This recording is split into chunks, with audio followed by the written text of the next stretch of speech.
hiç yakışmıyor şu an sana bu iş, biliyor musun? Bana her iş yakışır. Ben her işi başarıyla tamamlarım.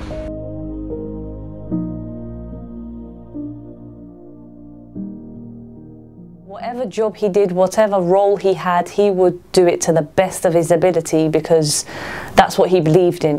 He always said to me, if you're going to do something, do it to the best of your ability. That's how it will get recognised. But in the same way, he was so humble about it as well. Mehmet Aksoy had been working alongside Kurdish forces when the military base where he was stationed was attacked. He was the activist and London filmmaker killed by so-called Islamic State militants in Syria. Mehmet Aksoy had been working alongside Kurdish forces. Capitalism and jihadi Islam are hand in hand. They're not opposing systems. They're not endangering each other.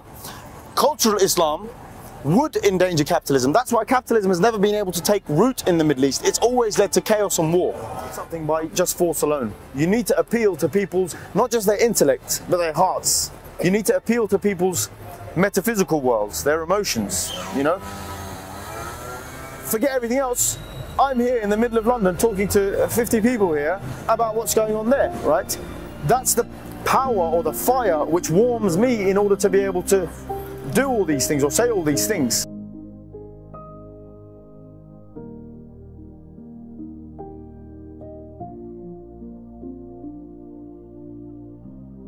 The most important thing is, as a family, we are learning to live without him still.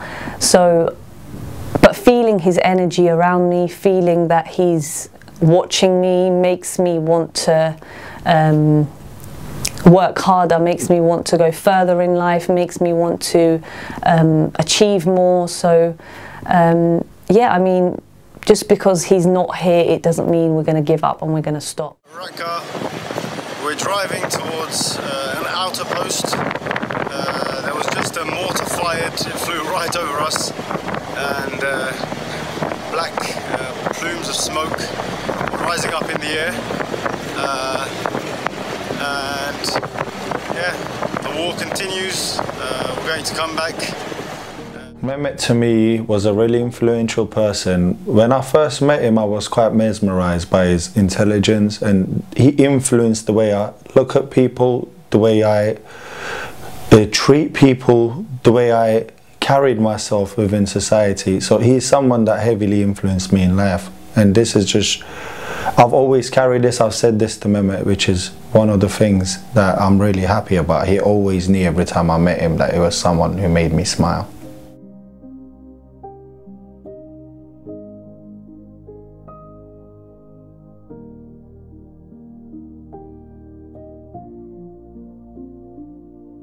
Caring individual, very emotional, a great friend, someone of great significance in anyone's life who we actually met.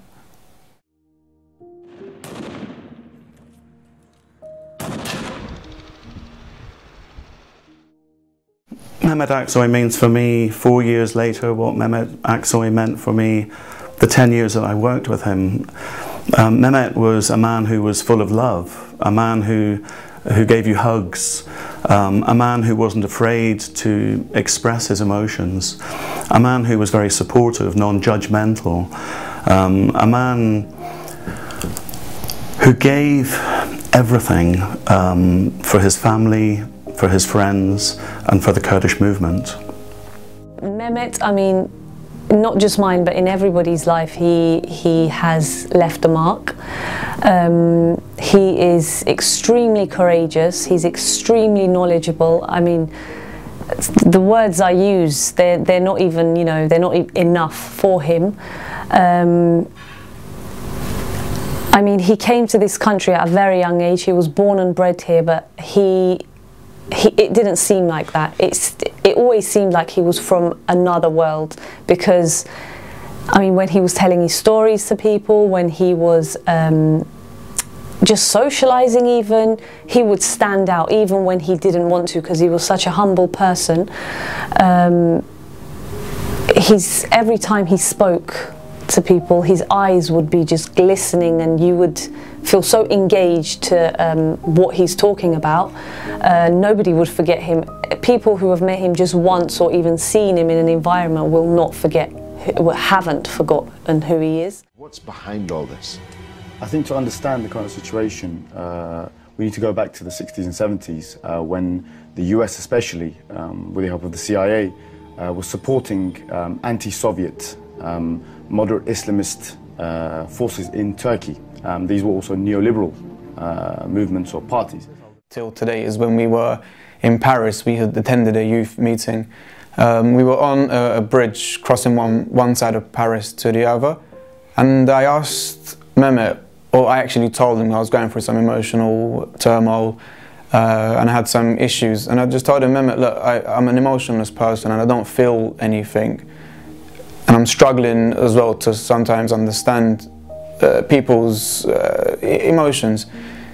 What Mehmet responded was by saying, if you hadn't had any emotions, you wouldn't have been here today.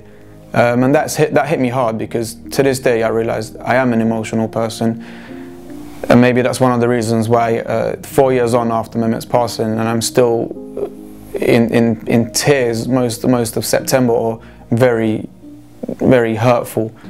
But Mehmet was, everybody who knows him personally will know that he was extremely funny. He would do the most disgusting things, which were hilarious. Like, he would kiss your nose, he would lick your ear, he would put his finger up your nose, and really odd things like that. But that's what made him Mehmet, because I mean, that's how he made a difference in people's lives. Obviously, there's so many other factors about him that are amazing, but he was an extremely funny person. He would always make you laugh. You've probably seen the very serious side to him, but everybody who knows him personally will know that he was, yeah, extremely funny and very fun to be around. Mehmet phoned me to go to his uni lecture. This time we went with a group of friends. We also have a infamous video that some of us seen and some of us hasn't.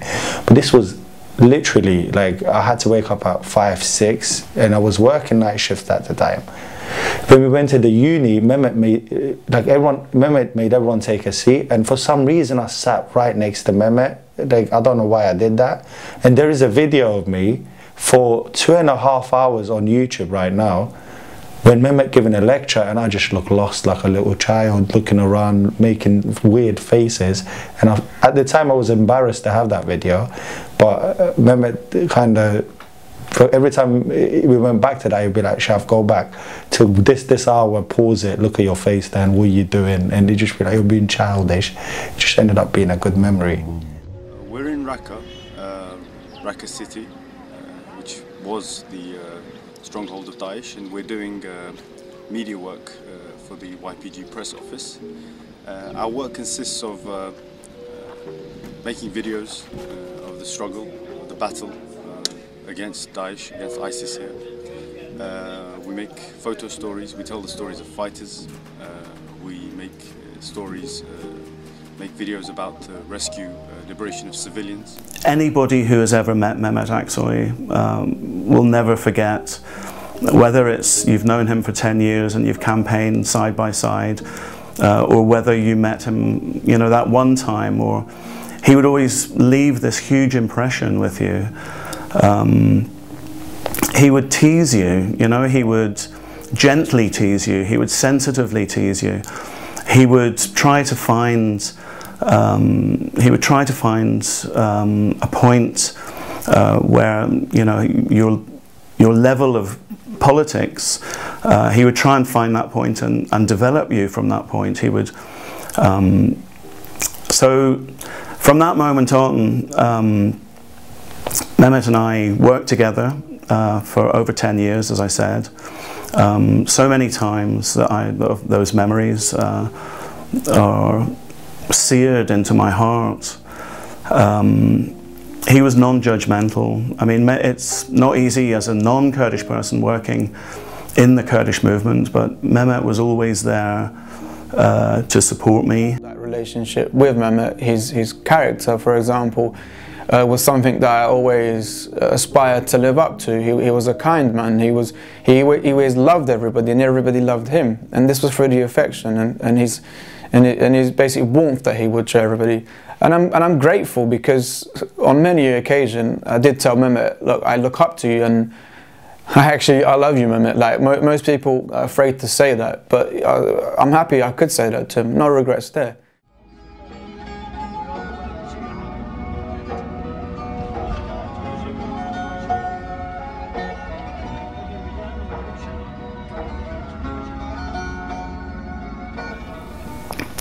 I think if he was alive, if he was here today, I mean, it's a funny thing to say if he was alive, because Mehmet, for me, is, and I think for many people, he still guides us in a way. And I too, you know, I sometimes ask him. I'll go to Highgate and I'll talk to him, and I'll ask him about certain situations, and ask him, you know, how would he have done it. And I think he would have been, I mean, I now work as a proofreader for Media News, and I think he would have been proud of that. We worked together, we were the co-editors of Kurdish Question, and we worked on like a lot of social media projects, and videos and films. And so I think Mehmet would have still been in Rojava, I would imagine, and I hope that he would have been proud of me, but obviously not as much as I am proud of him, because in the Kurdish movement, you know, the very highest esteem is given to those who have fallen in this struggle, and in that way, it might sound very controversial, but in that way Mehmet has got the highest honour,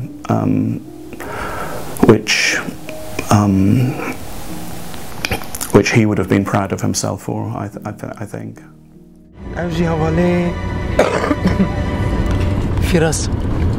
عندما يراك عندنا يبحكي نهاجي الرقعة رقعة تتكي أول فلوس ولا بخورة شاخترن بقارن جارجارم ديمن تكشينن جارجار فوترا أنت خوازن كاريكي باش تشيفكن يقو باندور الشر لسر جال لسر جيهان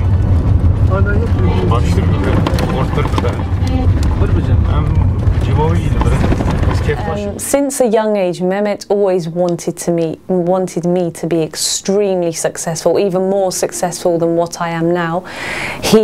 Sometimes he didn't realise academically I wasn't as clever as he was.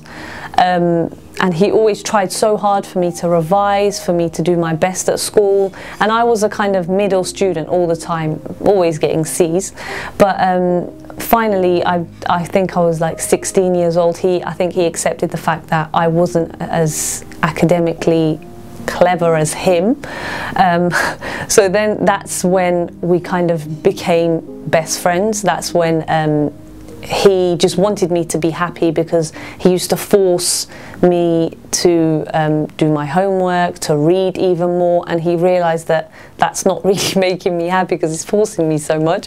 But he would, I think if he was watching, well, I don't know if I shouldn't say this, but if he was here, I think he would be very happy with where I am now.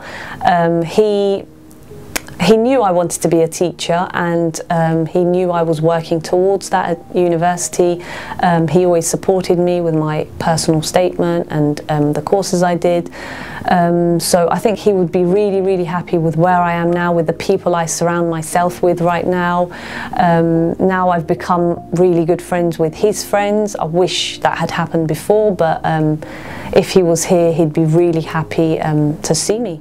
One of Mehmet's criticisms, well, his #1 criticism of not just me but my friends, the handful, 6 or 7 of us, was although we are like amazing bunch of friends and we are very clever, we are very capable, we would always invest our time and energy into things that basically had no end result. And if he looked at me today, I would say he wouldn't be proud or he wouldn't be disappointed, because I'm still trying to make something of myself. And I think the thing that, I know he wouldn't say it, but he was very happy that we would actually look up to him, and me trying to live my life by Mehmet's code of conduct, if you like. He would be happy. He wouldn't say it. He was too proud to say it, but I knew in his eyes he was like happy that we were like looking up to him, and obviously today following in his footsteps. That's what democracy is. True, radical, direct democracy is the symbiotic relationship of these different groups, these different identities, these different ideas coming together. So we don't have to think the same. And I think this is the problem in the West also. We think we can only come together with people who think the same as us. You know, he inspired so many people, and he led. I mean, he was a leader. On almost every demonstration when he was in London, he would be the one on the megaphone. He would be the one leading the demonstration and organising it. I never forget the time actually when Ahmet Davutoglu came to visit London, and I ran out from the crowd and I ran to go in front of the convoy. And as I was pinned down by these police outside 10 Downing Street, and I was looking up and I was seeing Mehmet running around,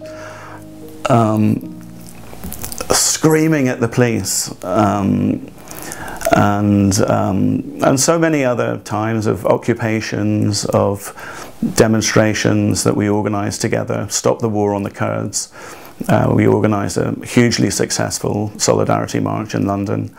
I think Mehmet generally wanted his friends to be happy, but he also wanted us to not to be lost and get caught up in this typical, you know, I don't know what to call it, capitalistic society maybe, just not to be too cliche, but yeah, Mehmet wanted us to be part of something he was already, and he did push us a lot at the time, but obviously life kind of pulled us in a different direction. Who number 40 million in the Middle East do not have recognition, do not have a status. They are the largest nation in the world without recognition. He was an extraordinary communicator. I mean, he was able to talk to a lord in a meeting in the same way that he was able to talk to just anybody that he met in the street. He wasn't intimidated. He had a huge passion for life, first and foremost. I mean, he came from such a beautiful family that I've been so privileged to get to know more in the years since he fell. And he had these qualities of extraordinary honour, politeness, sensitivity, intelligence.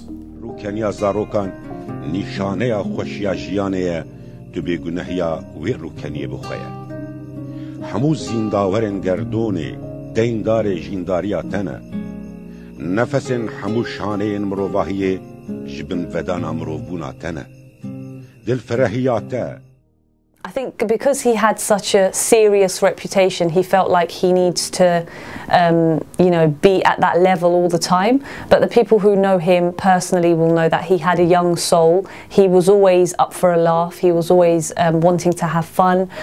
He'd always, like, at home listen to these really ridiculous Kurdish songs from like our culture, and he would dance to them, and not a lot of people had seen that side, like, you know, open his arms and dance, and so yeah, he had a very humorous side to him. Mehmet was he had a personality. He wasn't this template character which just gave speeches, who just took a walk. Mehmet just was, because to most people Mehmet is this guy holding a microphone, but to me Mehmet was way more than that, and I feel so lucky to see that side of Mehmet, which most was unlucky enough not to see it. Yeah, he was amazing in terms of the work that he did around the movement, all these speeches, all these journalistic things that he done, all these writings. But Mehmet had so much more than that. If somebody, I think it's difficult for you to know Mehmet and not him touch you in your life,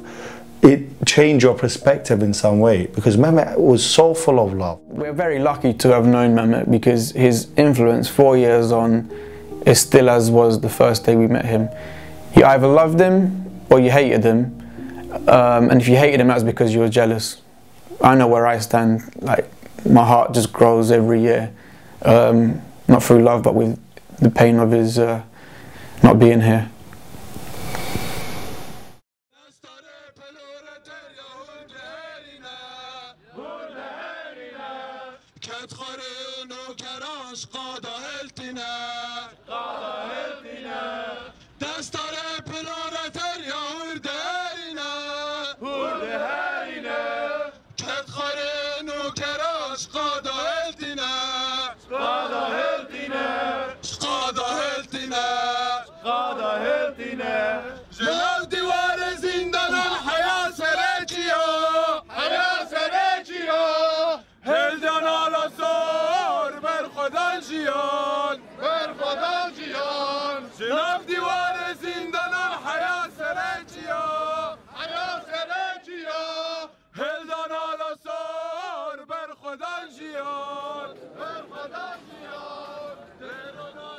That day, because it was so fresh, I felt very numb. I don't feel like I felt much of a feeling.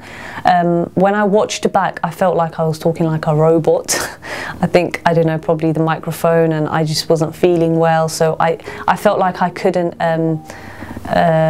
portray my feelings that day.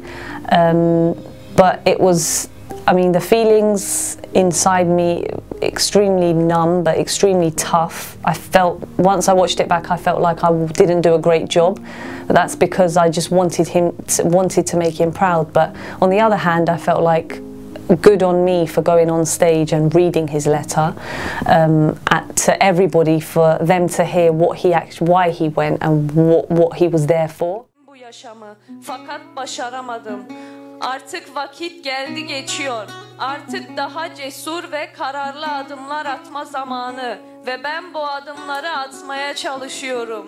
Bu anlamda bu adımları ve bu mektubu kendi kalemimle değil, denizlerin, mahirlerin, İbrahimlerin, mazlumların, beritanların, firazların ve önderlerin kalemiyle, onların bana kazandırdığı inanç ve cesaretle yazıyorum.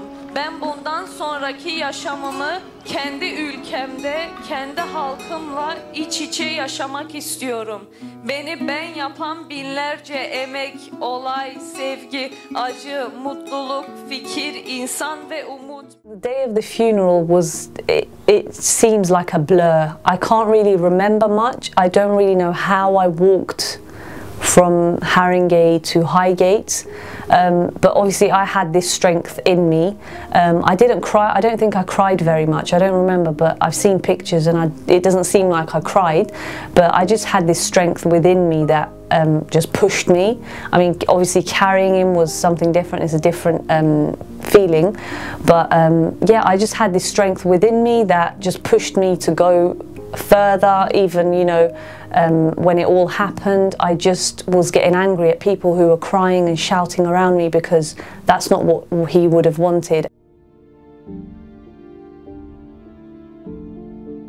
Evet, o bir kahramandı.